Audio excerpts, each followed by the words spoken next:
పూరా లోకల్.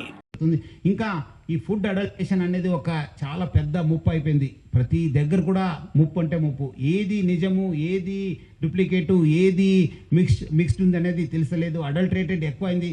దానిపైన కూడా హైదరాబాద్ సిటీ పోలీసు కాన్సన్ట్రేట్ చేయడం జరుగుతుంది. వచ్చే రోజు ఒక యాంటీ ఫ్యాట్ టీమ్ అని చెప్పి యాంటీ ఫుడ్ అడల్టరేషన్ టీమ్ని కూడా మనము ప్లాన్ చేయడం జరుగుతుంది. త్వరలోనే కూడా అది లాంచ్ చేస్తుంది. ఒక డీసీపీ స్థాయి అధికారిని పెట్టి ఫోకస్డ్గా ఈ మధ్యలో లాస్ట్ 5-6 ఇయర్స్లో ఏమేమి కేసు అయినాం, ఎట్లా అయినాం, ఎవరెవరు ఉన్నారు, ఎందుకంటే దానిలో కూడా కొంచెం కోఆర్డినేషన్ అవసరం ఉంది. ఫుడ్ సేఫ్టీ కమిషనర్స్తో కూడా మా కమిషనర్తో కూడా మాట్లాడి వాళ్ళ దగ్గర కూడా టీమ్స్ ఉంటాం. మనము అందరు కలిసి ఈ ఒక్క ఫుడ్ అడల్టరేషన్ పైన కూడా, ఎందుకంటే చాలా మంది ప్రజలు నాకు మెసేజ్ పంపుతున్నారు, లెటర్ రాస్తున్నారు, దీనిపైన కూడా ఫోకస్ చేయాలి సార్. ఈ మధ్యలో చాలా పెరిగింది.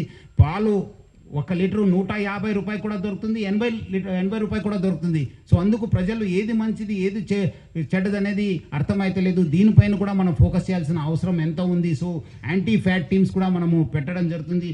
ఇంకా capacity building, police welfare, that is the top priority. ఒక గొప్ప మార్పుకు ఇదే శ్రీకారం అని చెప్పి మన అందరు కూడా దాదాపు 20